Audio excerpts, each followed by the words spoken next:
Sigurado ka ba maghahanap ka ng trabaho, Shane? Nakangising tumango si Shane sa kanyang mga magulang. Ayaw ng kanyang mga magulang na magtrabaho siya dahil kaya naman ito buhayin ng anak. Kaya nga lang, sa sobrang bored ni Shane sa kanyang buhay, gusto niyang maranasan ng trabaho. Gusto niyang maranasan kung paano magtrabaho. Wala naman masama, di ba, Mommy? Magtatrabaho lang naman po ako at isa pa, kikita ako ng sarili kong pera. Nakangiting tiningnan ni Shane ang mga magulang. Shane, hindi mo naman kailangan na gawin ang bagay na yun. Manatili ka na lang dito sa bahay, mas ligtas pa. At kaya kami nagtatrabaho ng daddy mo para sa'yo. Nagpapaintindi ang boses ng kanyang ina na si Sharon. Bumuntong hininga si Shane. Ma'am, kaya ko po, okay? Isa pa 25 na po ako at tapos na po ako mag-aral. I'm not a high school student or college student anymore. Ayaw niyo po akong pagtrabahuhin dahil may kumpanya tayo. Hindi maiwasan ni Shane ang ngumuso. Nag-iisang anak lang si Shane ng kanyang mga magulang. Miracle baby kung tawagin. Ingat na ingat sa kanya mga magulang dahil delikado raw. Hindi alam ni Shane kung saan o sino ba ang delikado. Shane, let her. Napaawang ang labi ni Shane sa boses ng kanyang daddy. Malaki na ang anak mo, Sharon. Pwede na siya mag-explore ng mga bagay maliban sa pag-aasawa. Isa pa, kaya pa natin magtrabaho at si Shane ang papalit sa atin kapag nawala na tayo.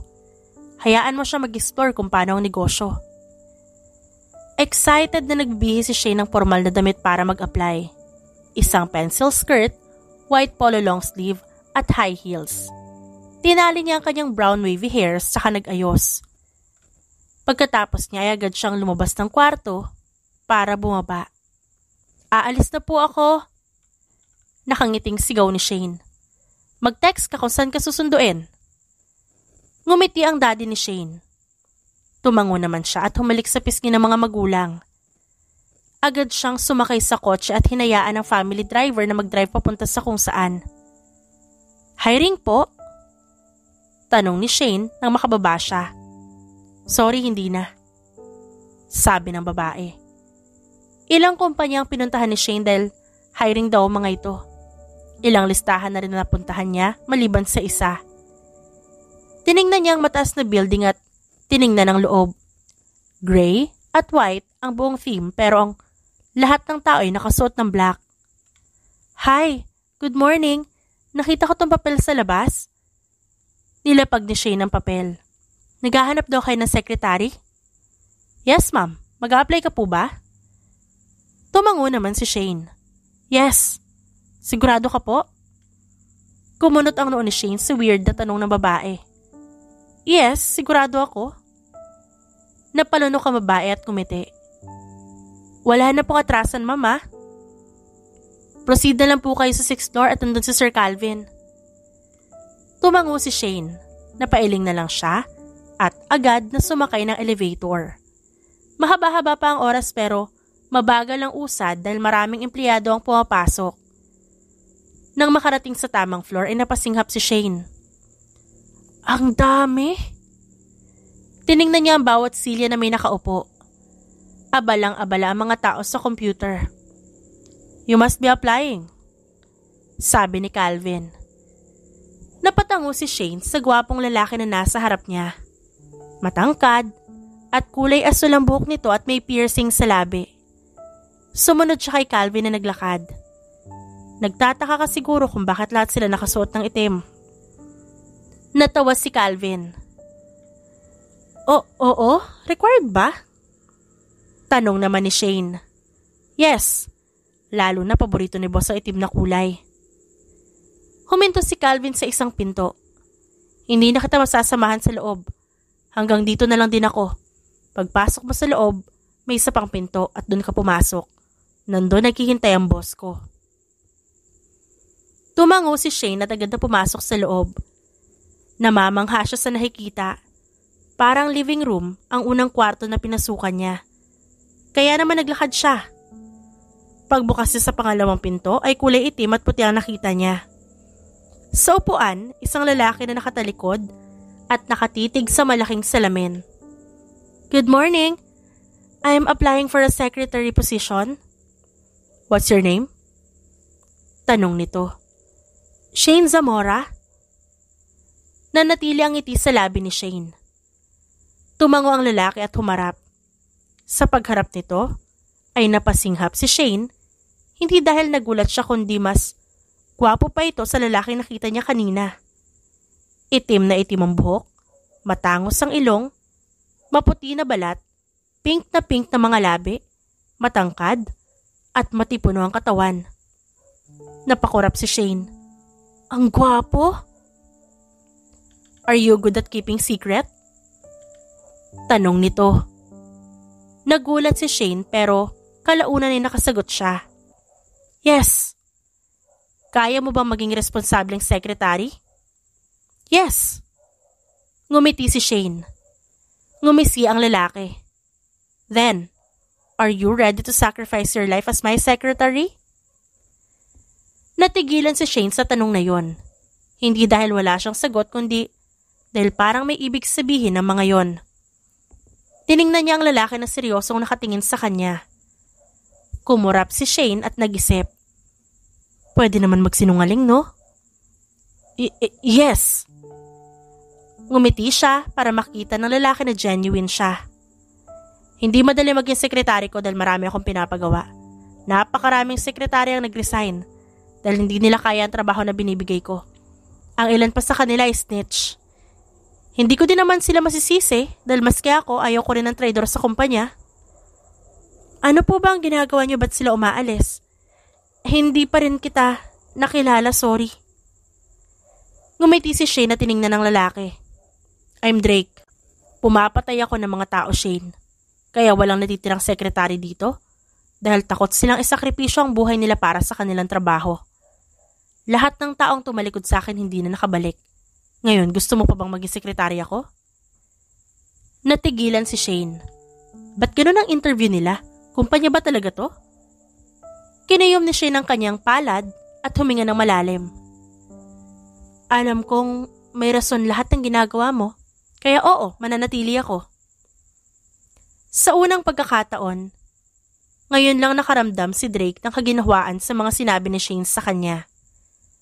At sa unang pagkakataon, may isang taong kaya siyang kilalanin. At si Shane yun. I will call you, thanks for your time. Tumalikod agad si Drake at bumuntong hininga. You're hired, Miss Shane Zamora. Nanlaki ang mga mata ni Shane na matanggap niya ang email. Hindi niya lubos sa kalain na matatanggap siya. Tumalon-talon si Shane at malakas na napatili dahilan para bumukas ang pinto ng kwarto at nakita ang hinihingal ng mga magulang. Anong nangyari? Shane! Sigaw ng kanyang ama. Napakurap si Shane at naiwan sa ere ang mga kamay. Dahan-dahan niya yung binaba at napatingin sa mga magulang. Tanggap na po kasi ako sa trabaho kaya ayun po. Napakamot si Shane sa kanyang ulo. Tumalon ako. Napabuntong hininga si Sharon. Goodness! Akala ko ano nangyari sa'yo. Bumuntong hininga si Shane at natawa. Niyakap niya ang kanyang mommy at ganoon na rin ang kanyang daddy. Magiging busy na po ako kaya mag-work na ako. Nga pala, ang sungit ng boss ko pero gwapo. Shane?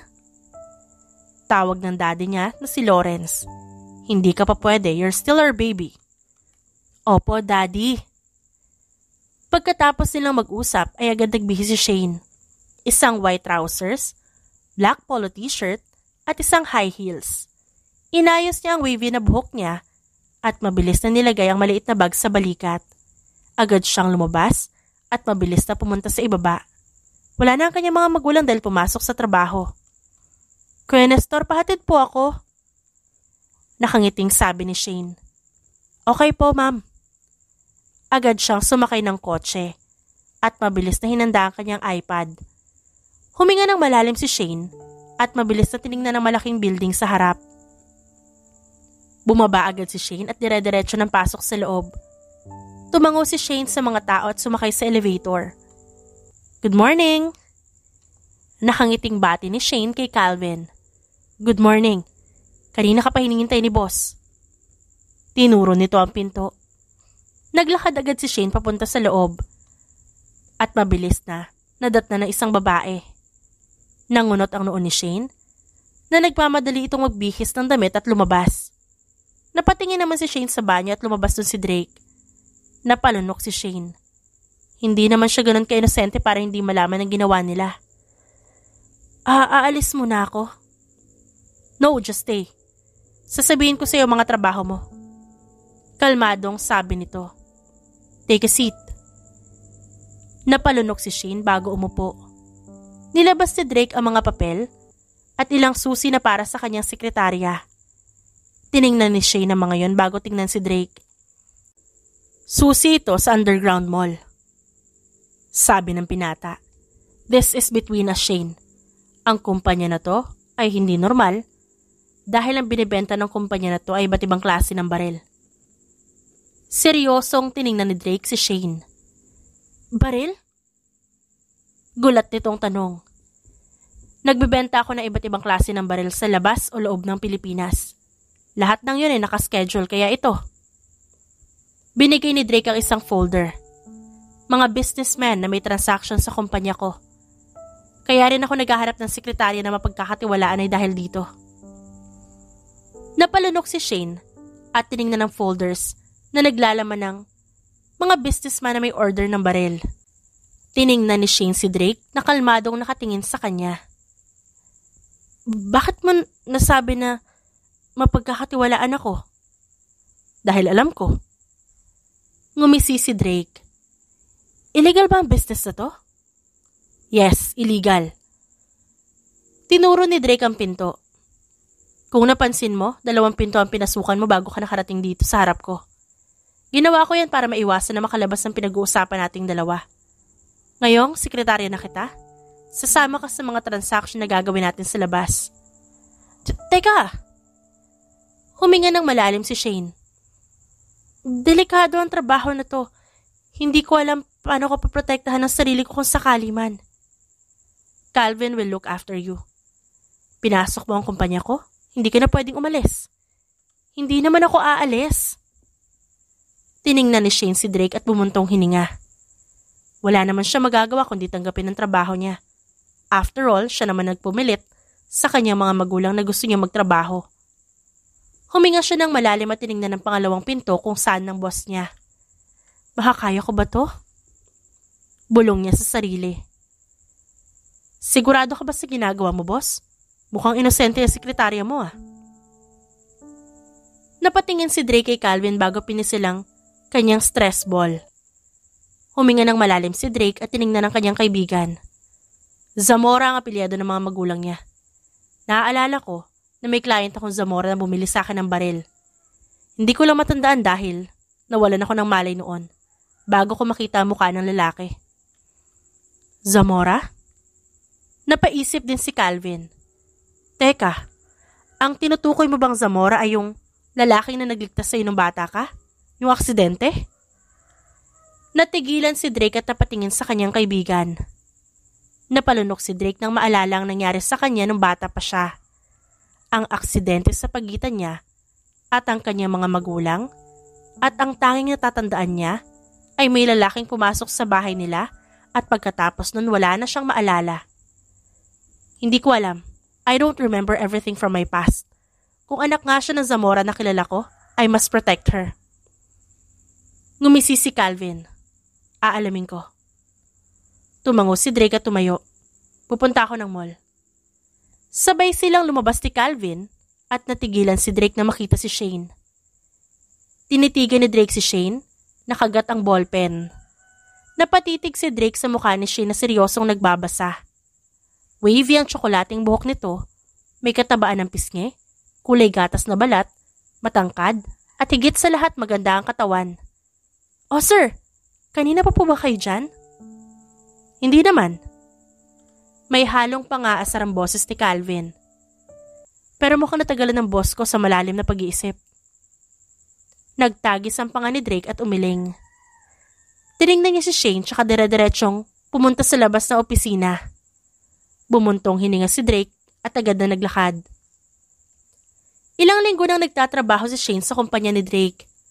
Wala pa namang nangyayaring kakaiba sa kanya at maging sa trabaho niya. Medyo close sila ni Drake pero ramdam ni Shane ang lamig at distansya ni Drake sa kanya. Ugali kasi ni Shane na basahin ang lahat ng kilos at pananalita ng tao. Bagay na natutunan niya sa kanyang mga magulang, lalo na sa kanyang ama. Mr. Choi. Nilapag ni Drake ang papel sa lamesa ni Shane na natigilan. Transaction of guns. Okay. Tumayo agad si Shane. Unang transaction nila to ni Drake, kaya naman hinanda ni Shane ang sarili.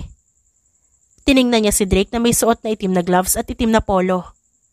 Napakurap si Shane at napatitig kay Drake na seryosong nagtitipa sa telepono nito. Let's go. Kailangan ko ba talaga sumama? Kinakabahan kasi ako. Tumawa si Shane at ngumuso. Nagtaas ng kilay si Drake at iniwas ang paningin sa labi ng dalaga. Sekretary kita, trabaho mo na ilista mga binili nila. Huh? Kailangan ba talaga? Wala ka bang ibang... Sasama ka ba o hindi? Seryosong tanong ni Drake. Tumikhim si Shane. Okay po sir, sasama na po. Sabay silang naglakad at hanggang sa elevator ay sabay pa rin sila. Para silang invisible sa mga tao kaya nagtataka si Shane. Namangha pa siya sa kotse ni Drake na kahit angat naman ang kanyang buhay, mabilis pa rin siyang mamangha. Sumakay si Shane at agad nagmaneho ng kotse si Drake.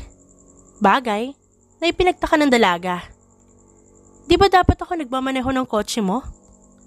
Tanong ni Shane. Baka mabangga pa tayong dalawa ko ikaw magmamaneho. I can drive, well, a bit. Ngumisi si Drake at napailing na lang. Maya-maya lang ay nakarating sila sa isang abandoradong warehouse. Nangunot ang noo ni Shane at napasinghap na may nakasunod pala sa kanila na 3 kotse. Unang lumabas si Calvin na may hawak na isang baril at nilagay nito sa bewang at kasunod nito ang mga tauhan. Lahat ng transaksyon ay dapat nasa malayong lugar. Ibibigay namin ang baril at ibibigay nila ang pera sa amin. Different guns, different code names. Code names? Tanong ni Shane. Ang mga baril na hawak namin ay may code. Depende sa klase ng baril. Paliwanag ni Drake at binuksan ang pinto. Pumasok na tayo sa loob. Kaagad na tumango si Shane at mabilis na sumunod kay Drake. Napasinghap si Shane sa kabuuan ng lugar. Bukas lahat ng ilaw at may mga tao sa kabilang gilid. Nakita rin ni Shane ang mga tao na nasa dilim kaya kumunot ang kanyang noo sa nakita. Mr. Choi! Ngumisi si Drake. Long time no see. Drake! Ngumisi rin na matanda. Tumayo sa gilid ni Drake si Shane. Tiningnan ni Shane ang mga tao at napalunok dahil kita niya ang mukha ng mga ito. Huminga ng malalim si Shane at pinanood si Calvin na ilapag ang iba't ibang klase ng baril. Tinignan nilang lahat yon at gamit ang listahan ni Shane, nilista niya ang lahat ng yon. All items are secured. Kagaya ng gusto mo, malalaki ang baril at maganda rin ang quality. Nariyan ang bestseller, Code 16. Inilahad ni Drake ang mga baril. Basta quality ng mga baril, maaasahan ka, Drake. Tumango si Mr. Choi sa tauhan. Business is my top priority, Mr. Choi. Ngumisi si Drake. Napaatras si Shane nang mapunta sa kanya ang tingin na matanda. Dahil nakasuot siya na isang pencil skirt, long sleeve at high heels, kitang-kita ang balat niya. Nakita ni Shane ang malaswang tingin ni Mr. Choi. Kaya wala sa sariling napahawak si Shane sa braso ni Drake. Hindi siya sanay sa ganong titig at para sa kanya nakakatakot ang uri ng pagtingin nito. Mr. Choi. My apology. Na-distract lang ako sa babaeng katabi mo. Bagong secretary? Maganda nakuha mo. Binibenta mo rin ba ang isang yan? Magkano at bibiling ko? Napakurap si Shane at tiningnan si Drake na nagtatagis ang panga. Galit ang mga tingin nito sa matanda na nakangiti. Mukhang pati sila Calvin ay nakaramdam ng tensyon sa pagitan ni Drake at ni Mr. Choi na nakahawak sa baba. She's my secretary. Tiningnan ni Drake si Shane. Go back to the car. Ha? Hindi pa tayo tapos, di ba? I can't stay. Umiling si Drake at nanatili pa rin ang tingin kay Mr. Choi na nakatitig naman kay Shane. Just go. Malamig na utos si Drake sa kanya. Tumango si Shane at tiningnan si Drake na nakatingin sa unahan. Dahan-dahan ang lakad ni Shane hanggang sa makapunta siya sa labas at makasakay ng kotse. Doon lang siya nakahinga ng maluwag. Napahawak pa sa kanyang dibdib dahil malakas ang tibok ng puso niya. Kadiri yung matandang yun. Bulong ni Shane at tiningnan ang sarili sa salamin. Wala pang ilang minuto ay nakarinig si Shane ng sunod-sunod na putok. Napasinghap siya at mabilis na nagtago at nilakang pinto. Hindi niya alam kung lalabas ba siya o mananatili na lang sa kotse. Napatakip si Shane ng kanyang tenga at pumikit. Hindi pinansin ang sunod-sunod na putok mula sa labas. Shane! Nakapikit pa din si Shane hanggang sa makarinig ng katok. Dinilat ni Shane ang kanyang mga mata at nanginginig na napatingin sa bintana. Hindi niya alam pero nakaramdam siya ng ginhawa na makita si Drake. Napatingin siya sa labas at nakita ang tauhan ni Drake. Drake! Nanginginig na inunlock ni Shane ang pinto ng kotse. Ano yun? Bakit may putok ng baril? Simula bukas, gusto ko naka-trouser ka at polo long sleeve. Hindi na kita papayagan na magsuot ng pencil skirt. Malamig na sabi ni Drake. Ha? Anong meron? Hindi man lang nagsalita si Drake at galit na minaneho ang kotse. Hindi niya alam kung anong dahilan ba't nagalit si Drake. Ihahatid na kita. Malamig na sabi nito at mabilis na iniliko ang kotse.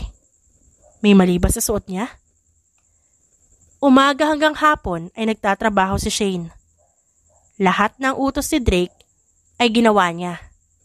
Ganito pala ang hirap ng trabaho ng sekretary na kung minsan siya na ang CEO sa kanilang dalawa. Tutok na tutok si Shane sa computer para i-encode ang mga codename ng baril. Sir, tapos ko na tungkol sa listahan ng mga businessmen. Malapit na rin ako matapos sa pag-encode ng mga baril. Ito nga pala mga papel na kailangan ng pirma mo para mapadala ko na sa supplier. Nilapag ni Shane ang mga dokumento na kailangan pirmahan ni Drake. Nice work. Na-check mo na ba kung dumating na ang mga package? Si Sir Calvin na daw po ang bahala doon. Sagot ni Shane. Natigilan saglit si Shane nang makitang nakatingin si Drake sa kanyang damit. Kagaya ng sinabi nito, nagsuot siya ng puting trouser at isang itim na polo. Medyo nataranta si Shane sa uri ng tingin ni Drake. Parang tinitignan din kasi nito ang kaluluwa niya. Napalunok si Shane at aaminin niya ngayon lang siyang nailang. You look great. Sabi ni Drake pagkatapos ng ilang minuto na paninitig sa suot ni Shane. Talaga? Ngayon lang ako nagsuot ng damit na ganito and this is not my style. Ganun naman talaga sa umpisa pero sa tingin ko, magugustuhan mo rin yan. Maliit na ngumisi si Drake.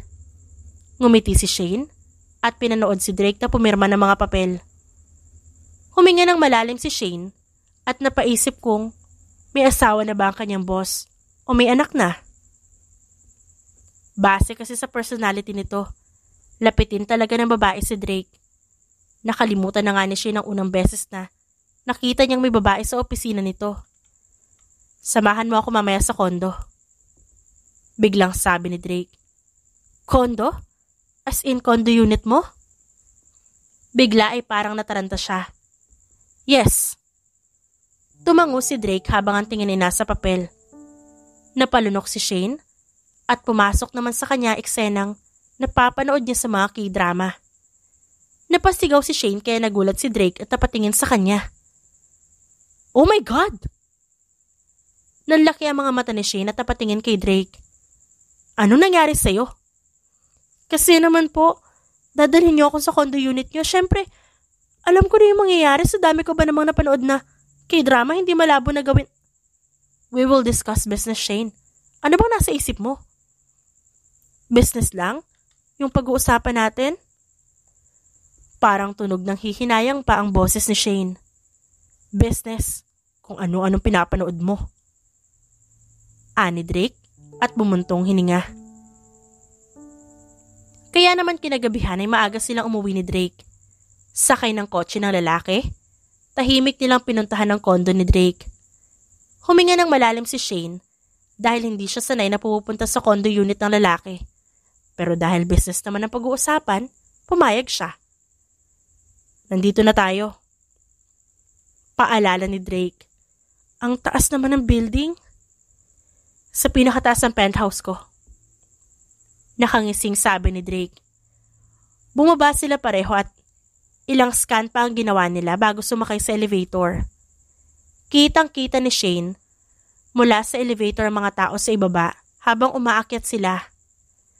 Nang makarating sa tamang floor, ay agad silang pumasok sa isang pulang pinto at mas napasinghap si Shane sa kabuuan ng penthouse ni Drake. Ikaw lang mag-isa dito? Tanong ni Shane habang hinuhubad ng sandals. Yep, ako lang mag-isa sa buhay. May halong pait ang tono ng boses ni Drake. Ngumuso si Shane at dahan-dahan umupo sa sofa. Pinagbasdan niya ang kabuuan ng penthouse at mas malaki pa to sa kwarto niya sa kanilang mansyon. Tumango si Shane at inabot ang baso ng juice. So anong pag-uusapan natin? These papers. Nilapag ni Drake ang folders. Private folders to ng kumpanya pero gusto kong pag-usapan dito dahil pagod ako. At gusto ko malaman lahat ng impormasyon. Ako? Bakit ako? Bakit hindi ikaw? Nakataas ang kilay ni Drake. Napakurap naman si Shane at binasa ang mga nakalagay sa folder. Umupo si Drake sa tabi niya kaya lumakas na naman ang tibok ng puso ni Shane. Binasa niya ang mga codes at pangalan ng regular customers ni Drake. Binasa rin ni Shane ang ilan sa mga pangalan ng baril. Ang galing, no? Nagagawa mo mag-business ng ganito at di ka nahuhuli. Hindi madaling mag-business ng ganito, di ba? Parang kailangan mo magtago sa mga pulis. Natawa si Drake at napatingin kay Shane. Napaka-inosente mo, no? Bakas ang amusement sa mukha nito at napakurap naman si Shane. Matagal ko ng business ng ganyan. Tinulungan ako ng isang tao. Sabi niya sa akin, itatago niya ang business ko kapalit ng pagprotekta ko sa pamilya niya. We work together as a team. Pinalaki namin ang business na to at gamit ang pera niya nagawa ko to. Nagulat si Shane nang biglang mag-open up sa kanya si Drake. Hindi niya inaasahan na magiging ganito sila ka-close si Drake. Tiningnan ni Shane si Drake na nakasandal at nakatingala sa kisame ng penthouse niya. Hindi ko na siya nakita dahil naputol ang connection ko sa kanya. I was too focused on my business kaya hindi ko na siya napupuntahan. At hindi rin ako naging ganun ka-active sa paghahanap sa kanya. Nagpapasalamat ako sa taong yon. Sobrang ginawa niya para sa akin. Napaka-soft pa palang tao. Puna ni Shane at natigilan si Drake. I mean, I get it na masungit ka pero you know, hindi ko naman masabi na komportable ka sa akin pero na-appreciate kita. Talaga? Bigla ay parang tumunaw sa puso ni Drake. Tumango si Shane at tiningnan si Drake na nakatingin sa kanya. Niwalang ilang na naramdaman si Shane. Basta, gusto niyang tingnan si Drake. Alam kong ikaw may gawa ng putukan sa warehouse. Sabi ni Shane at mas lalong natigilan si Drake. Nakita mo akong takot sa matandang yon at nakita ko sa iyong ugali ng daddy ko. Well, nabastos ka. Ayaw kong hindi ka komportable sa mga taong nasa paligid mo. Napangiti si Shane. Thank you. Natigilan si Drake at napatingin kay Shane na nakatingin sa kanya. Napalunok si Drake at tumayos na upo. Ang bilis ng tibok ng puso niya. Pero mas gusto nito ang tunog nun. Komportable akong kasama ka. Natawa si Shane na tinapik ang balikat ni Drake. Kaya napatingin si Drake sa kamay ni Shane. Nagdala yun ng kilabot sa katawan niya. As your secretary, I will do my best. And you will do yours too, okay? Tumango si Drake. Okay. Daddy, feeling ko po may crush na ako. Nanlaki ang mga mata ni Sharon nang marinig ang kanyang anak. Ngumuso si Shane at problemado na umupo sa sofa. Kagabi lang ay hinatid siya ni Drake dito sa mismong bahay nila. At nagtataka nga siya bakit nasabi nito na pamilyar ang bahay nila at bakit nagmamadali ito. Really, anak? Sino naman? Tanong ni Sharon. Hindi naman po totally gustong-gusto ko siya, but you know, I really like bad boys. I really like when a man can protect me. Yun po kasi ang nakita ko sa kanya. At pinrotektahan niya po ako sa mga bastos na matanda. What? Binastos ka? Sino? Sa trabaho mo ba? Sinasabi ko na nga ba na hindi ka pwedeng... Dad, nandun po ang boss ko para ipagtanggol ako. Hindi naman ako hinawakan na matanda na yun. Like, tinitigan niya lang po ako pero hindi ako naging komportable. Huminga ng malalim ang ama ni Shane. Mabuti naman at nandun ang boss mo. Pero nung sinasabi mo na may nagugustuhan ka na? Bumuntong hininga si Shane. Yes, Dad. Hinahangaan ko lang yung boss ko, that's all. Crush ba yung tawag doon? Boss mo sa work mo ba, anak? Tumango si Shane at pakiramdam niya ay namula ang pisngi niya. Bumuntong hininga siya at agad tiningnan ng mga magulang na nakatitig sa kanya. Kalaunan ay tumawa si Sharon kaya nangunot ang noo ni Shane. Nasa tamang edad ka na, nak. Pwede mong gustuhin ang kahit sino na gusto mo. Isa pa ang ganda mo, Shane. Hindi mo ba naalala na may pumupunta dito sa bahay para ligawan ka? Ang dami mga binasted. Napakamot si Shane sa noo. Yeah, hindi ko po kasi gusto yung ganun. Mas prefer ko yung bad boy. Hindi po ba kayo galit na may nagugustuhan na ako? Hindi, anak. Pwede ka maggusto sa kahit kanino basta sabihin mo sa amin at ipakilala mo. Tumango si Shane at naalala si Drake. Napangiti siya at kalaunan ay may narinig sila na sunod-sunod na katok sa pinto. Nangunot ang noo ni Shane at napatingin sa oras at sakto 8:00 na ng gabi. May bisita ka, Dad? Tanong ni Shane. Wala. Naging seryoso ang boses ng kanyang ama. Let me check, dyan lang kayo. Tumango si Shane na tiningnan ng kanyang cellphone at nakita ang text ni Drake. Napangiti si Shane ngunit napawi ang ngiti niya nang marinig ang sigaw ni Sharon. Napatingin doon si Shane at nakita ang mga magulang na may sugat sa labi. Mommy! Daddy! Sigaw ni Shane at takmang maglalakad nang mapaatras siya dahil sa mga lalaki. Sino kayo? Nagmamadali niyang tinawagan si Drake. Shane, anak, doon ka sa kwarto mo. Sigaw ng kanyang ama. Umiling si Shane at napatingin sa mga lalaking pinagmamasdan ng bawat sulok ng kanilang bahay na para bang may hinahanap. Napalunok si Shane at sinipa ang cellphone sa ilalim ng sofa at tiningnan ng mga lalaki. Sino kayo? Anong kailangan niyo sa amin?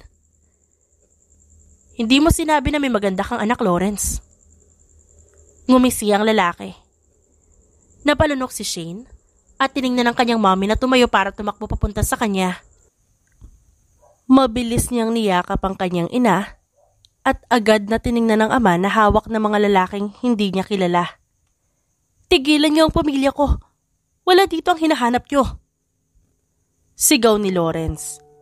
Ilabas mo ang hinahanap namin, Lawrence. Kung ayaw mong pati pamilya mo madamay. Saad ng lalaki at agad na tumango sa mga kasama niya. Mabilis na humarang si Shane at sinipa sa tiyan ng lalaki. Mabilis siyang umilag at sinuntok sa magkabilang panga ang lalaki. Galit na galit ang mga mata ni Shane na nagawa niyang basagin sa ulo ng lalaki ang furniture. Leave! Wala dito ang hinahanap niyo kaya... Aray! Napaatras si Shane nang suntukin siya sa likod ng isang lalaki.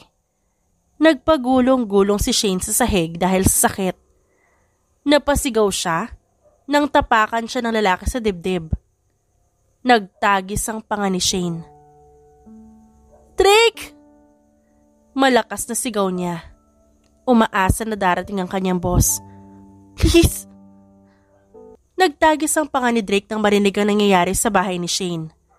Agad siyang nagbihis ng damit at mabilis kinuha ang baril bago tawagin si Calvin. Sabay silang pumunta sa elevator. Tama ako. Anak ni Zamora si Shane. Tumawag si Shane at narinig ko may hinahanap sila. Hinahanap nila yung underground mall, Drake. Yun ang hinahanap nila dahil kilala nila si Zamora ang gumawa nun. Sabi ni Calvin. Nagmamadaling sumakay si Drake sa kotse at iniisip ang nangyayari kay Shane. Kapag nakita niya lang na may gasgas sugat sa mukha si Shane, papatay niya ang mga ito. I will punish them. Nagtagis ang panga ni Drake. Tinawagan ko na sila, Gray. Papunta na sila. Ani Calvin. Nakarating sila sa mansyon nila Shane ng ilang minuto lang. Dala ang gun silencer ay pumasok si Drake. Nakita niya ang dami ng tao sa labas, kaya naman inisa-isa niyang binaril ang ilan. May tao! Sigaw ng lalaki. Nagtago si Drake sa may halaman at asintadong binaril ang mga tao. Tagilid ang kanyang pwesto kaya mas madali niyang inasinta mga lalaking nakatayo. Putok ng baril ang naririnig ni Drake pero mas nakatuon ang atensyon ni Drake sa loob ng mansyon. Pumasok siya doon at inasinta ang leeg ng lalaki na hawak si Shane. Drake? Gulat na napatingin si Lawrence sa bagong dating. Natigilan si Drake at agad na tiningnan na mag-asawa na nasa sahig. Punong-puno ng sugat ang mukha ng mga ito. Mabilis na tinayo ni Drake si Shane na nakatingin sa kanya. Tsaka niya tinutok ang baril sa lalaking nasa unahan. Oh, the mighty Drake? Natawa ang lalaki at pinakawalan si Lawrence na agad niyakap ang asawa. Saan ka kumuha ng lakas na loob para magpunta dito? Hero ka na ba ngayon? Shut up! Hinawakan ni Drake si Shane na nakahawak sa jacket niya. Natawa ang lalaki at tiningnan si Lawrence at Drake bago ngumisi. Oh, ang mag-business partner pala to. Nagtagis ang panga ni Drake dahil isa lang naman to sa mga kalaban nila. Alam niyang hinahanap lang ng mga to ay ang mall kung saan nandun ang mga baril. Huminga ng malalim si Drake at hindi pa rin inaalis ang nakatutok na baril sa lalaking nakangisi. Hindi ko alam na may connection ka rin pala kay Zamora, Drake. Bakit hindi na lang tayo magsama sa isang negosyo? Sasabihin mo sa akin kung nasa ng underground mall at ako mismo ang magko-contribute ng mga yon sa mga businessman, right? Natawa si Lawrence. As if bagay sa iyo ang underground mall. Gustong matawa ni Drake. Hindi pa rin talaga nagbabago ang isang Zamora. Leave. Utos ni Drake. Hindi niyo makikita ang underground mall. Kung ayaw mo mga lahati ang katawan mo mismo sa harap ko, umalis ka na. Tinatakot mo ba ako? Wanna try? Ngumisi si Drake at napasigaw si Shane nang iputok ni Drake ang baril sa bandang balikat ng lalaki. Magsisisi ka kapag nakita ko pang pinasok mo ang bahay na to. At hindi lang yun. Pakisabi sa boss mo, ako ang harapin niya. Huwag si Zamora. Tiningnan ni Drake si Lawrence na nakatingin sa kanya. Tumango si Drake at pinanood ang mga lalaki na kanya-kanya ang alis habang hawak ang parte ng katawan na may tama ng baril. Tiningnan ni Drake si Shane na biglang yumakap sa kanya. Oh my God, thank you! Umiiyak na sabi ni Shane. Nagdadalawang isip man, ay marahang hinaplos ni Drake ang buhok ni Shane. Napapikit si Drake at bumuntong hininga. Thanks for calling my name. Bulong ni Drake. Drake! Nag-angat ng tingin ng binata sa pumasok sa pinto at natigilan na makita si Zamora. Bumuntong hininga si Drake at inalis ang tingin sa kanyang laptop at bumaling kay Zamora na tinitignan ng kanyang usapan. What brings you here? Kamusta ang mga sugat mo? Nakataas ang kilay na sambit ni Drake at pinagmasdan ang band-aid sa mukha ni Zamora. I'm fine. Ikaw pala ang boss ni Shane? Tumango si Drake. Hindi niya alam kung bakit nandito si Zamora o ano ang kailangan nito. Ang alam ni Drake ay mapupunta ang usapan nilang dalawa sa anak nito. Umupo si Zamora sa upuan sa harap ng lamesa ni Drake.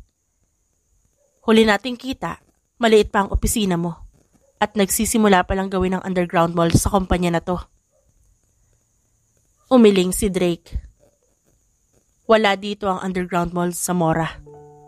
Wala dito? Nasa penthouse ang underground mall. May tunnel sa penthouse ko na karugtong ng underground mall. Nakangising sabi ni Drake. Purong negosyo lang ang nandito sa kumpanya ko at lahat ng kailangan ko ay nasa penthouse. Alam ba ni Shane na magkakilala tayong dalawa? Umiling si Drake. Wala siyang alam. Kahapon ko lang naman nalaman na anak mo siya. You raised her very well. Do you like my daughter?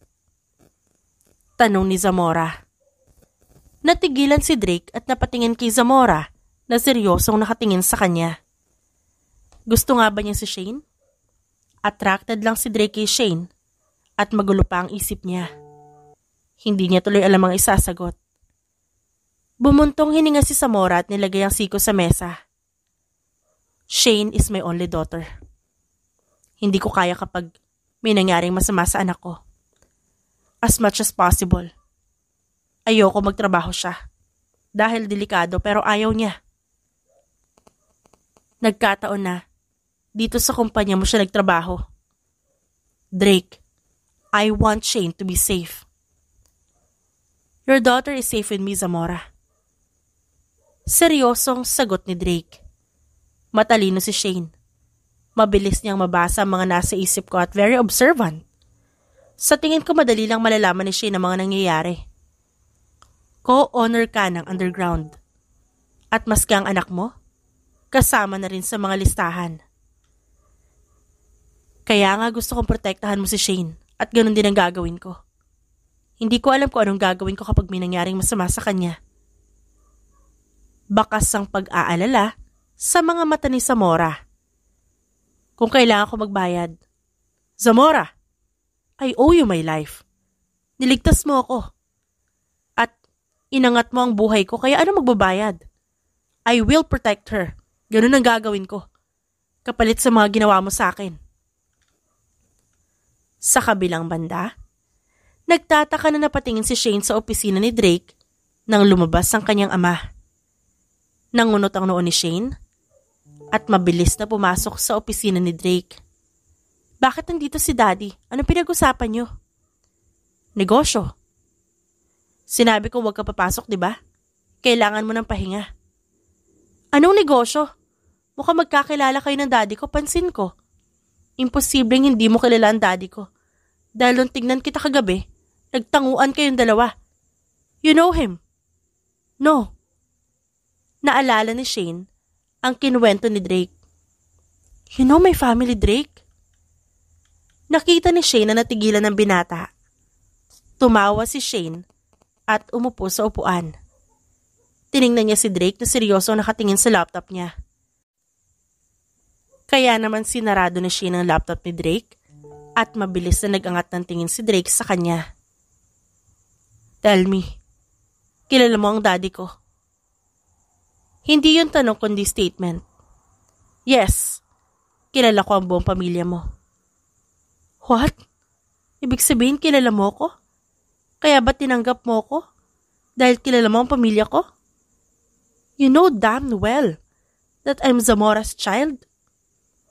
Hindi ko kilala ang anak ni Zamora. Nagkataon lang na nag-apply ka at nakita kita. Na-confirm ko lang kagabi ang tungkol sa bagay na yon. Na isa ka palang unika iha ni Zamora. That's the end of the story. Ngayon pwede na ba ako magtrabaho?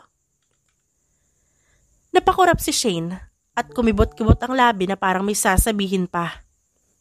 Kalaunan, tumayo si Shane at akmang aalis ng opisina nang biglang may sinabi si Drake. Mag-impake ka, may pupuntahan tayo. Ha? Saan naman? Gusto mo ako makilala, hindi ba? Napatingin si Shane at tumango. Lumabas si Shane at agad na pumunta sa desk niya. Kinagat niya ang kanyang labi at napangiti dahil sa wakas, makikilala niya na si Drake. Kinuha niya ang lipstick at tinignan ang sarili sa salamin. Wait, Natigilan si Drake na makita si Shane na nag-a-apply ng lipstick. Napalunok si Drake at napunta ang tingin sa malambot na labi ni Shane at sa daliri nito. Sir, may kailangan po kayo? Ngumiti si Shane. Napalunok naman ang binata. Nothing. Ngumuso si Shane nang nagmamadaling pumasok si Drake sa opisina. Napailing na lang si Shane at agad tinapos ang trabaho dahil maghahanda pa siya mamaya. Ano kayang magandang dress? Ngumisi si Shane habang tinitignan ang dress online. Red or black? Ngumuso si Shane. Red. Sagot ni Drake. Napatalon si Shane sa gulat kaya natawa si Drake at nilapag ang pagkain sa mesa. Napatingin doon si Shane at kay Drake. Kumain ka na. Ikaw, hindi ka pa kumakain. Ayaw mo ba? Nagtaas ng kilay si Drake. Akmang kukunin ng lalaki ang pagkain ng yakapin ni Shane ng mga yon. Ngumisi si Drake at napailing bago umupo ng sofa kung saan katapat nun ang table ni Shane. We will be going to Palawan. Weeks tayo dun. Talaga? Hindi ko pa napupuntahan ng Palawan. Sinend ko sa'yo ang mga pwedeng gawin sa Palawan. Mamili ka na lang and fully book na raw ang hotel. Kaya naman nasa isang hotel room lang tayo. Ibig sabihin magkatabi tayo matulog? Nanlaki ang mga mata ni Shane. Napailing si Drake at napapikit. 2 king-size bed ang nasa hotel room, Shane. We will not be sleeping together. Sayang. Ani Shane at umiwas ng tingin bago kumain. Welcome to Palawan, Sir Drake and Ma'am Shane. Napangiti si Shane at tinanggap ang bulaklak na kwintas galing sa mga staff. Ngumiti si Shane at bumati sa mga taong nandun. Hinatid sila sa isang hotel room at naiwan silang dalawa ni Drake sa kwarto. Magkahiwalay ang kama nilang dalawa at may sarili silang banyo. Umupo si Shane sa kama at amoy na amoy niya ang dagat galing sa veranda. Ang ganda dito. Thank you. You like it? Tumango si Shane. Goal kong puntahan ng Palawan kaso nga lang, abala rin sila mommy at daddy kaya hindi ko tumapuntahan. Mag-e-enjoy talaga ako dito. Pagkatapos nila magbihis, ay agad silang bumaba para kumain. Naghanda ang mga staff ng seafood sa ilang putahe sa lamesa at kasama nilang dalawa ang mga tauhan ni Drake na nagbabantay sa kanila. Kumain si Shane at tinuro ang king crab kay Drake na abala sa pakikipag-usap. Allergic ako sa shrimp pero gusto ko nito. Tinuro ni Shane ang king crab. Pero I don't know paano siya kainin. Nahihiya niyang turan. Ako na. Nagsimulang buksan ni Drake ang king crab at nilagay sa plato ni Shane ang laman na nakuha nito. Is that okay? Gusto mo dagdagan ko pa? Okay. Pagkatapos nilang kumain ay lumabas sila. Yakap ni Shane ang katawan dahil sa lamig. Sa ilalim ng kanyang damit ay ang red na swimsuit na bagay sa maputi niyang balat. Umupo silang dalawa ni Drake sa buhanginan habang hawak ang alak. So, alam ko na paano mo nakilala si Papa pero paano hindi kita nakikita dati?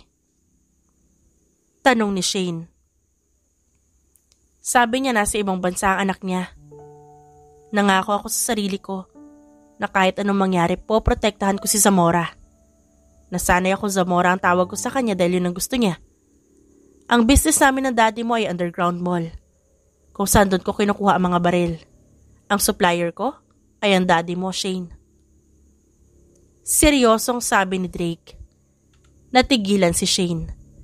Sa kanya ako kumukuha ng mga baril. At sabi lang sa akin ng daddy mo, nakatago sa bahay niyo ang warehouse. Kaya siguro pinuntahan kayo ng mga kalaban sa negosyo. Dahil alam nila na nandun ang warehouse. Walang sinasabi sa akin si Papa tungkol sa negosyo niya. Ang tanging alam ko lang, retired na si Papa sa pagiging sundalo. At may negosyo kaming kape sa iba't ibang bansa. Bukod doon, anong napag-usapan niyo ni Papa? Wala naman. Nagplano kami just in case na may mangyari ulit. Ikaw, kailangan mo manatili sa tabi ko habang ang mami mo kailangan niya umuwi ng New York at doon muna manatili sakali mang may mangyari. Napuno ng kaba at takot ang puso ni Shane sa sinabi ni Drake. Tiningnan niya si Drake na kalmado lang na umiinom ng alak. Paano nito nagagawang maging kalmado? Dapat ba ganun din ang gawin niya? Dapat bang hindi rin siya kabahan dahil nandito naman si Drake? Natatakot ako. Nahihiya na sabi ni Shane at uminom ng alak. Natatakot ako sa pinag-usapan niyo ni Daddy pero mas natatakot ako sa pwedeng mangyari sa amin. Hindi ko alam ano mangyayari bukas, sa susunod na mga araw o linggo. Niyakap ni Shane ang kanyang tuhod. Magtiwala ka sa papa mo, Shane. Magaling si Zamora sa lahat ng bagay. Kaya imposible na babalikan siya ng mga yon. Matagal ko nang kilala si Zamora at wala sa mga plano niyang sumablay. Ni isa sa mga plano niya noon, laging matagumpay. Hindi mo rin kailangan matakot dahil nandito ako. Natulala si Shane at biglang tumayo si Drake at hinubad ang t-shirt nito. Napanganga si Shane sa katawan ni Drake. Akala ni Shane, wala nang mas ilalaki pa ang katawan ni Drake. Napalunok siya at pinanood ang binata sa malayo na nagsimulang lumangoy. Aaminin niya, kinilig siya sa huli na sinabi nito. God, I'm blushing. Natatawang sambit niya. Ilang minuto ang nakalipas, ay agad hinubad ni Shane ang damit. Tanging red bikini lang ang natira sa kanya. Dahan-dahan siyang lumusong sa dagat at napatili dahil sa lamig. Lumangoy-langoy siya at in-enjoy ang tubig ng maya-maya ay mapasigaw siya nang biglang may humilas sa paa niya. Tumili si Shane at sinipa ang kung sino man. Natatawa namang tinawag siya ni Drake. Natigilan siya at napatingin sa likod niya at nandoon nga si Drake. Napakurap si Shane at napatingin dito na nakatitig sa kanya habang hawak ang bewang niya. Ano ba? Ginugulat mo naman ako. Oh, ba't ka nakatitig? May dumi ba ako sa muka? Nothing. Bagay sa'yo ang pulang bikini. Seryosong sagot ni Drake. Pakiramdam ni Shane ay namula ang kanyang pisngi. Tumikim siya at lumangoy para maiwasan si Drake. Hindi na niya kaya pa ang kilig dahil sa mga lumalabas sa bibig ng lalaki. Nakarating si Shane sa gitna at patalon-talon lang siya para hindi malunod. Bakit ka lumayo? Tanong ni Drake na nakasunod pala. Ha? Gusto ko mag-swimming. Ikaw, ba't ka sumunod? Gusto ko ring mag-swimming. Pagkatapos ng ilang oras na pang-aasar ni Drake, ay naisipan nilang uminom. Sa buong araw na nasa Palawan, wala silang ginawa kundi sumakay sa speedboat, jet ski, at banana boat. Umahon lang sila ng palubog na ang araw. Naglakad silang dalawa, na yun pa rin ang suot, hanggang sa makapunta sa isang maliit na bar sa hindi kalayuan. Vodka please, sabi ni Shane. Gusto niyang umamin kay Drake pero bago yun. Kailangan niya munang malasing. Whiskey? Sabi ni Drake at tumabi kay Shane na inaayos ang bra. Uminom silang dalawa at nakisaya sa mga taong nagtatawanan. Nagkaroon din ng sunod-sunod na music kaya sumayaw sila ni Drake. Sunod-sunod ang shot na ginawa ni Shane hanggang sa makaramdam ng hilo. Hinawakan niya si Drake na nakabantay sa kanya, habang hawak nito ang magkabilang bewang niya. Nagkaroon ka na ba ng girlfriend? Tanong ni Shane. No, ikaw, boyfriend? Wala pa rin. Flings, marami? Talaga bang never ka pa nagkaroon ng girlfriend? Seryoso? Ilang taon ka na ba? 28. Wala ako naging girlfriend. You're drunk. Sabi ni Drake at hinila si Shane papunta sa katawan nito. Hinawakan niya ang likod ni Shane. Hindi pa, no? Kung hahalikan ba kita, papayag ka?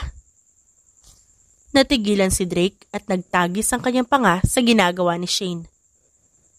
Nanatili silang nakatitig sa isa't isa at aaminin ni Drake, nakakaakit ang mga mata ng dalaga. Bumalik tayo sa hotel. Ayoko. Hinila ni Shane si Drake. Let me see. Dumampi ang labi ni Shane sa pisngi ni Drake na ikinatigil nito. Parang bato ah. Nang aasar na sabi ni Shane at hinalikan ng kabilang pisngi ni Drake papunta sa gilid ng labi nito. Mahinang napamura si Drake at mabilis na hinila si Shane at sinandal sa pader. Shane, inaakit mo ko. Tumawa si Shane at ngumisi. Naaakit ka na ba? Pinaglandas ni Shane ang sarili sa mga tattoo ni Drake sa braso. Gusto kita. You protected me. Natigilan si Drake at napatingin sa seryosong mata ni Shane. Ang kaliwang kamay ni Drake ay nasa ibabaw ng ulo ni Shane habang ang isa ay nakaalalay sa bewang nito. I'm not a kid anymore. Gusto kong ilabas lahat ng nararamdaman ko the first time we met. Sabi ko, ang gwapo ng boss ko. Hindi naman masamang mag-first babae, di ba? Imbes na sagutin ni Drake ang sinasabi ni Shane, ay isang matamis na halik ang ibinigay niya rito. Natigilan man ng dalaga, ay pumikit ito at hinawakan ang braso ng binata. She welcomes his kisses. Pinikit ni Shane ang mga mata at hinayaan si Drake sa ginagawa. Sabihin mo yan kapag hindi ka nalasing. Bulong ni Drake at gumisi na nakakaloko. Kinabukasan ay maagang nagising si Shane at sobrang sakit ng kanyang ulo, ang hapdi ng kanyang mga mata at pumipintig pa ang kanyang sentido. Wala siyang maalala ng nangyari kagabi, pero naramdaman niya may humalik sa kanyang labi. Good morning. Boses si Drake sa kabilang kama. Drake, kanina ka pa ba dyan? Oo, pinagmamasdan kita matulog. Huh? Napalunok si Shane at napatingin sa kanyang damit. Buo pa at bagong-bago ang damit na suot niya. Sinong nagpalit sa akin? I asked the staff. Sabi ng binata. Tumayo ito at inalok ang kamay nito. Nagluto ako, sabay na tayong kumain. Bumilis ang tibok ng puso ni Shane ngunit kalaunan. Tinanggap niya ang kamay ni Drake ngunit napasinghap siya ng pagsiklopin nito ang kanilang mga daliri. Ngayon, magka-holding hands na silang dalawa. Agad silang pumunta sa kusina at nakitang may dalawang plato nga doon at pagkain. Kanina ka pagising? Tanong ni Shane. Nilagnat ka kagabi, naparami ang inom mo. Kailangan pa kitang bantayan dahil nanginginig ka sa lamig. Napalunok si Shane at tiningnan si Drake na halatang wala pang tulog. Napayuko si Shane at ginalawang pagkain. Hindi siya nagsalita at kumain na lang. She was guilty, all right? Huminga ng malalim si Shane at tinapos ang pagkain ngunit bago pa niya hawakan ng lababo, ay pinigilan siya ni Drake. Ako na. Hindi na matulog ka na lang doon. Marunong naman ako maghugas. Tumayo si Drake at binawi ang mga plato kay Shane. Ako na, umupo ka na doon. Walang nagawa si Shane kundi ang sumunod at panoorin si Drake Umupo siya sa couch at binuksan ang television. Ilang minuto lang siyang naghintay at maya-maya lang, umupo na sa tabi niya si Drake. May nakakahiya ba akong ginawa kagabi? Agad na tanong ni Shane. Nagtaas ng kilay si Drake. Wala naman. Talaga? Mabuti naman kung ganon. Tumango si Drake at tinago ang ngisi. Tiningnan ni Shane si Drake na nakahiga sa sofa, kaya mabilis na kinuha ni Shane ang unan at nilagay sa kanyang mga hita.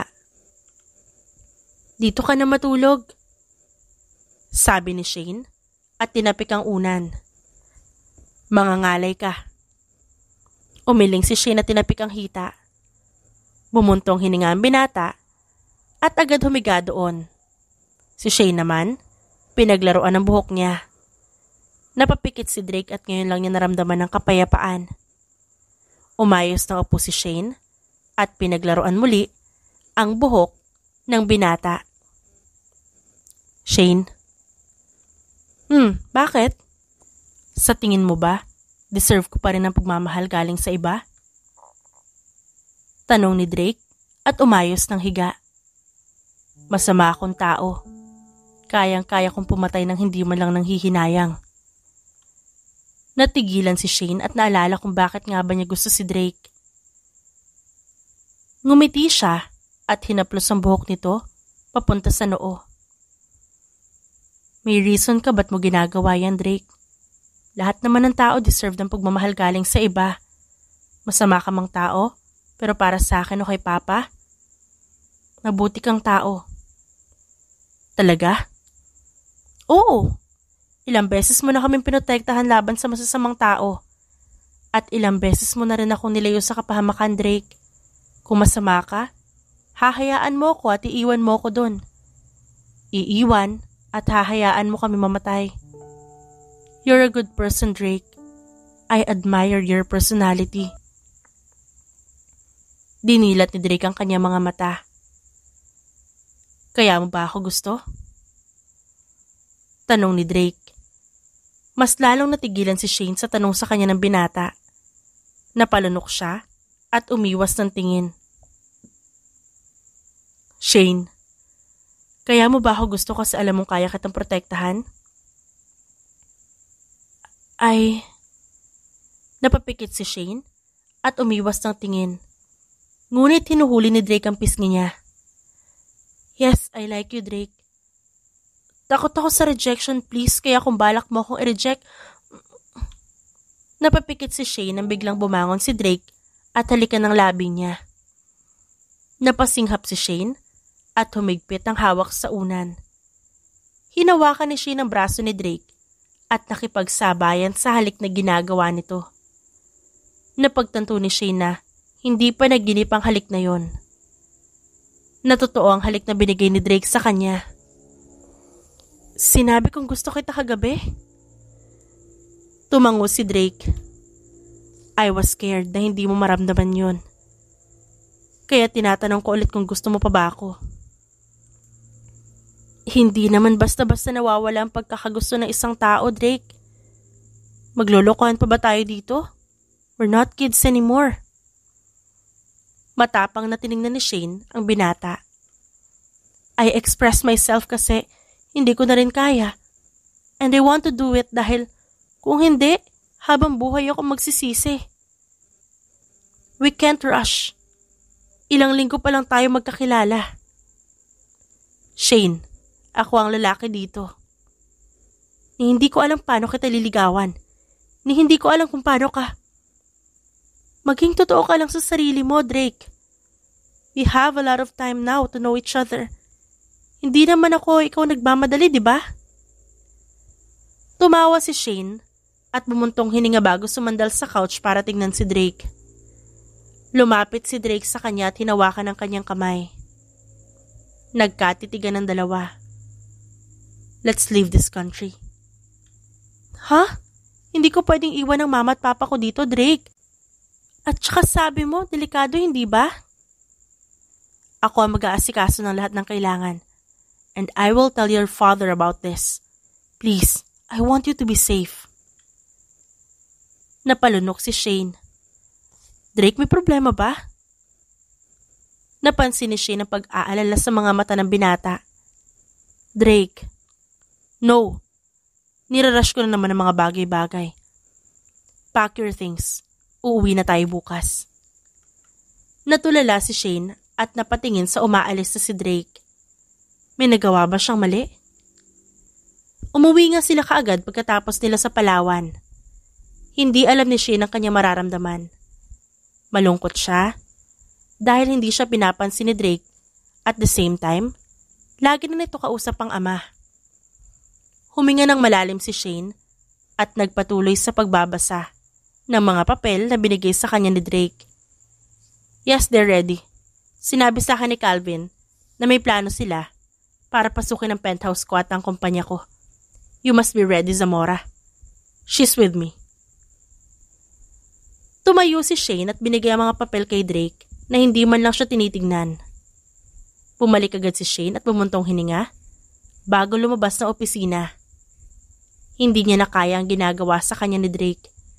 Nagagalit siya sa maraming dahilan at sa maraming posibilidad na baka iniiwasan siya nito.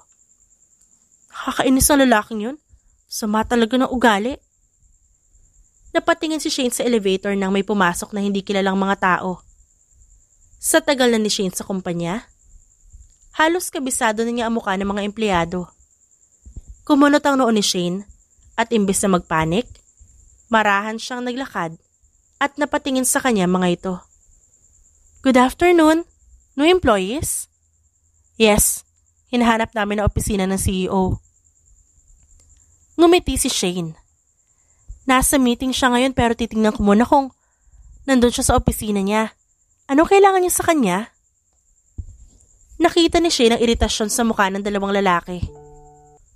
Ngumisi si Shane at bumuntong hininga. I will call him. Kalmado pa rin siyang pumasok sa unang pinto ng opisina. Ngunit sa kanyang pagpasok, mabilis siyang tumakbo sa pangalawang pinto. Nakita niya si Drake na nag-aayos ng baril. Seryosong seryoso ang muka. Drake! I know. Nandito na sila para hanapin ang underground mall. Marami sila at marami madadamay kung dito sila pupunta. Lahat ng empleyado. Shane, lahat ng empleyado dito ay eksperto sa larangan ng baril. Lahat ng empleyado dito ay magaling umasinta ng kalaban. May pinindot si Drake sa lamesa nito at bumukas ang lamesa nito kaya napaatras si Shane. Si Calvin ang bahala dito. Kailangan na nating umalis. Teka! Paano nahati ang lamesa mo? Matagal na yun dyan? Gulat na tinuro ni Shane ang nahati sa gitna ng lamesa. Natawa si Drake. Baby, hindi ka pa umuwi ng Pilipinas. Nandiyan ang lamesang yan. Napakurap si Shane ngunit narinig niya ang putok ng baril sa labas. Agad siyang hinawakan ni Drake at bumaba sila. Isang malaking tunnel sa ibaba ang nakita ni Shane. Bumubukas ang ilaw sa tuwing dadaan si Drake. Namamangha na lang na napatingin si Shane sa bawat gilid. At nang makarating sila sa dulo, ay isang babae ang nandun. Ito na po ang susi niyo, sir. Enjoy. Ha? Paano niyo nasabi mag-enjoy? Puro putok ng baril ang nasa loob. Sumakay ng kotse silang dalawa papunta sa condo unit ni Drake. Hindi mapakali si Shane sa nangyayari. Planado ba to? Huminga ng malalim si Shane at tiningnan si Drake na diretsong naglalakad. Nang makarating sila sa condo building, ay sa ilalim sila dumaan. Namamangha na namang napatingin si Shane sa isa pang tunnel na nasa ilalim. All this time? Para siyang mababaliw sa nalaman. Bumaba silang dalawa at may binuksan si Drake at isang elevator ang kasama sa tunnel. Tahimik si Shane at nakarating sila sa condo unit ni Drake nang walang kahirap-hirap. Anytime nandito na sila sa building ko. Hindi ko nasabi sa'yo na kausap ko si Zamora para sunduin ka dito. Nasa ibaba ang tunnel at doon kayo dumaan. Aalis tayo ng bansa, hindi ba? Yes. Nasabi na lang ni Shane. Let me finish this. Ibibigay ko kay Calvin ang underground at sasama ako sa ibang bansa kasama ka. I will leave everything that could track me. Napatili si Shane sa isang bala ng baril na tumama sa glass window. Nanlalaki ang mga mata ni Shane dahil hindi man lang tumagos ang bala sa loob. Bulletproof. Ako naman. Tinumba ni Drake ang sofa at nagpakita ang isang mahabang baril. Pumesto si Drake sa likod at pumunta doon si Shane. Lahat ng makikita mo sa unit na to ay puro baril. Hinanda ko na to dahil alam kong darating ang araw na hahanapin nila ako at si Zamora. Bakit ka nila hinahanap? Dahil gusto nilang kunin ang idea ng underground mall. Gusto nilang palakihin to at gawing sunod-sunuran ng mga nasa listahan ng mga businessmen. Inasinta ni Drake ang sniper sa mataas na bahagi ng kabila. Napatingin si Shane sa isang kwarto at nanlaki ang mga mata niya nang makita ang kanyang daddy na may dalang baril. Dad! Tara na Shane, nakahanda na ang eroplano. Dad, hindi ko po iiwan dito si Drake, masyadong delikado. Kung iiwan ko siya dito, hindi ako papayag. Dito lang po ako. Shane, hindi ka pwede dito. Mapapahama ka lang. Maraming tao sa labas at hinahanap si Drake. Buong unit ang laman nun. Ay yung mga taong gustong patayin si Drake. Hanggat maaga pa, kailangan na nating umalis. Go, Shane! Sabi ni Drake. Napasigaw si Shane nang tumagos ang bala mula sa glass window sa ibabaw ng mesa. Napaupo si Shane at nanginginig na nagtago. Napamura si Lawrence at Drake at mabilis na inasinta ang mga nasa kabilang building. Nangilid ang luha sa mga mata ni Shane at mas lalong nanlaki ang mga mata niya nang marinig ang malakas na tunog galing sa labas. Sinisira nila ang pintuan mo, Drake. Na-corner na rin nila Calvin ang sumugod sa kumpanya mo. Kung mas marami doon, mas marami din dito. Shane! Tiningnan ni Lawrence ang anak. Nagmamadali na tumakbo si Shane at napahawak sa kanyang braso nang madaplisan siya ng bala galing sa labas. Sumakay sila ng elevator pababa sa tunnel. Tiningnan ni Shane si Drake na nasa likod pa rin ng sofa. Dad, si Drake! Kaya niya ang sarili niya. Tumawag na rin ako kila Grade at papunta na sila dito. Hindi ko mapapatawad ang sarili ko kapag nadamay ka dito, Shane. Kaya please makinig ka sa akin. Nagtagis ang panga ni Drake na mabasag ang salamin. Nagtago agad siya sa ilalim ng lamesa at agad na binaril ang mga taong pumapasok sa condo unit niya. Mabilis niyang pinindot ang button na nasa kusina. Hudyat na kailangan ni Drake ng backup. Gray, I need men. Coming, sir. Sigaw sa kabilang linya. Rinig na rinig ni Drake ang helicopter sa labas ng kanyang unit. Malawak ang condo unit niya at sinadya niya talaga yon para sa plano na pinag-usapan nila ni Zamora. Agad na dumating ang mga tauhan galing kay Gray. Huminga ng malalim si Drake at agad na tinanggal ang carpet para buksan na isa pang tunnel. Bilisan mo, boss. Lahat ng tao sa condo building na. You have to leave. Nakaalis na si Shane? She's with Zamora. Papunta na sila sa airport. Dumampot si Drake ng baril sa pangalawang condo unit. Galing sa butas sa itaas ay binaril ni Drake ang mga paa na nakaharang. Isa-isa niya yung inasinta. Lahat ay asintado sa kanilang mga noo. Agad na sinarado ni Drake ang maliit na pinto at huminga ng malalim. Boss, go to the underground mall. Kami nang bahala dito. Mas safe ka doon. Gray, hindi ko kayo iiwan. Boss, magtiwala ka sa amin. We have plans. Kaya sige na, pumunta ka na sa underground mall at doon tayo magkita. Pumunta si Drake sa kwarto kung nasan siya. Pinindot niya ang closet at bumukas yon at nagpakita sa kanya ang code scanner. Huminga ng malalim si Drake at nilagay ang birthday ni Shane at nakapasok siya. Ang pintuan ng closet ay magdadala sa kanya sa underground mall at doon mas kontrolado niya ang lahat. Boss, nasa underground mall ka na? Damn you! Sigaw ni Gray. Yes. Kaagad na pinanood ni Drake ang nangyayari habang pinupunasan ng dugo sa kanyang pisngi at tama ng baril sa kanyang braso. Huminga ng malalim si Drake. Sasabog ang buong unit kasama ang underground mall. Drake! Zamora, nasa na kayo? How's Shane? Shane, wake up! Sigaw ni Lauren sa kabilang linya, habang nakatingin sa anak na walang malay at may dugo sa kaliwang dibdib. Sa ilalim ng kanyang dibdib, Drake, si Shane!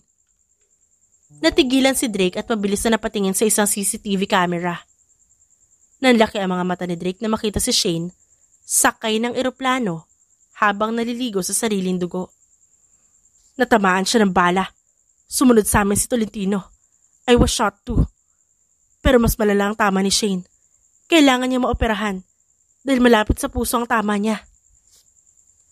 Nabitawan ni Drake ang baril at unti-unting naikuyom ang kanyang kamao.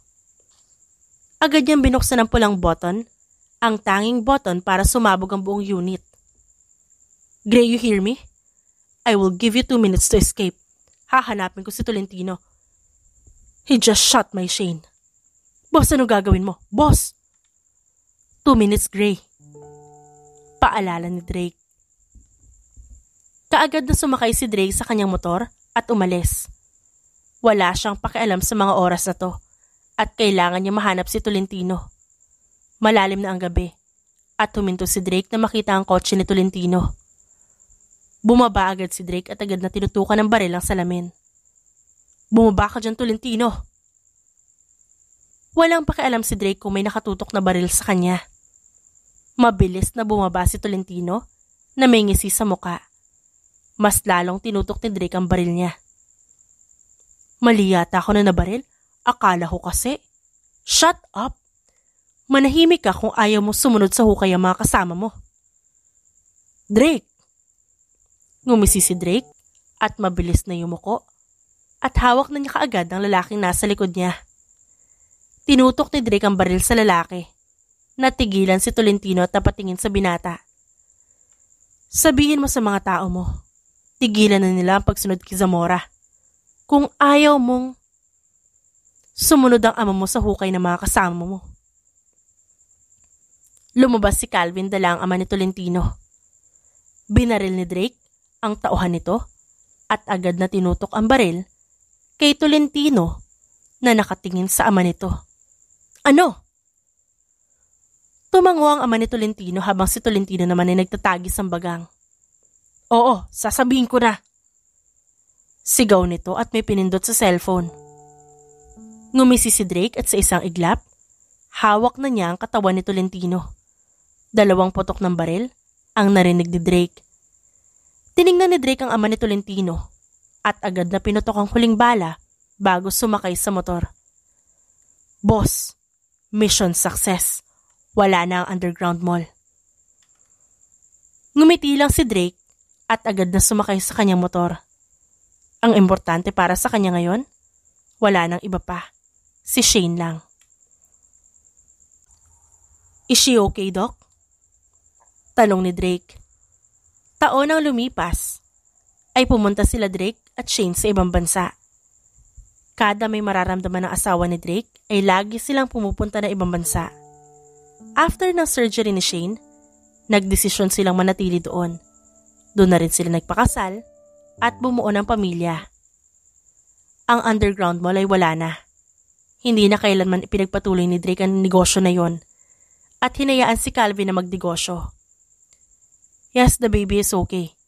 At wala namang dapat ipag-alala. Shane is healthy and the baby too. Drake, hindi mo kailangan mag-alala, okay? Maayos ang lagay namin ng anak mo. Sa mga nakalipas na taon, hindi naging madali para sa kanilang dalawa. 50-50 ang naging buhay ni Shane pagkatapos ng aksidente.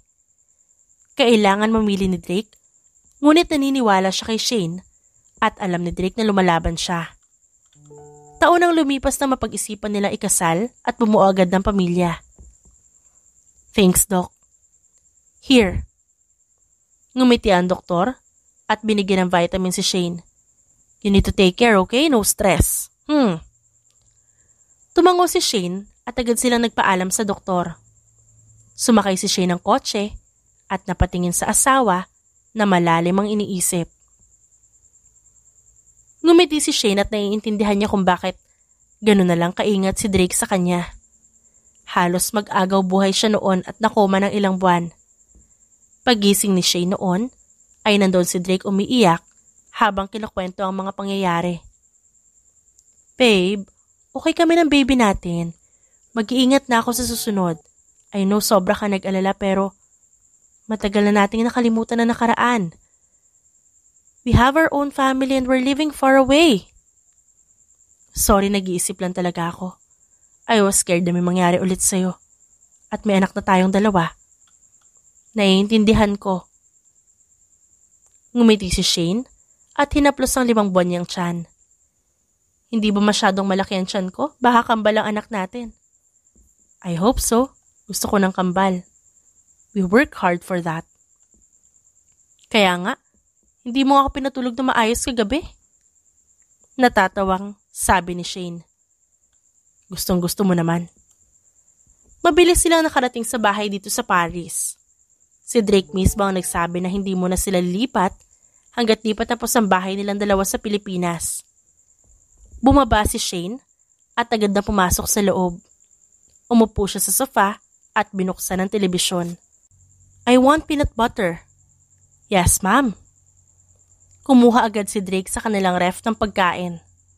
Tumawag ang daddy mo. Gusto niya makita ka. Sinabi ko na kay daddy na pagkatapos ko mga anak ay uuwi ako. Kinuha ni Shane ang pagkain. Thanks. Sa tingin mo ba tapos na ang lahat? What do you mean? Nawala ng gulo kapag umuwi tayo. I mean, you have your new identity. Sinira mo na ang mall at ang kumpanya mo. Nagkaroon ng bagong buhay na kasama mo. Nag-aalala lang ako para sa anak natin. Ayaw ko makita niya magulong mundo paglabas niya. Don't worry. Tinapos ko na matagal ang panahon na yon. Lahat ng negosyo ko ay wala na. Pwede na tayo magsimula ulit sa Pilipinas. Pwede na tayo mabuhay ng tahimik. Ngumiti si Shane na tumango. May tiwala naman ako sa'yo.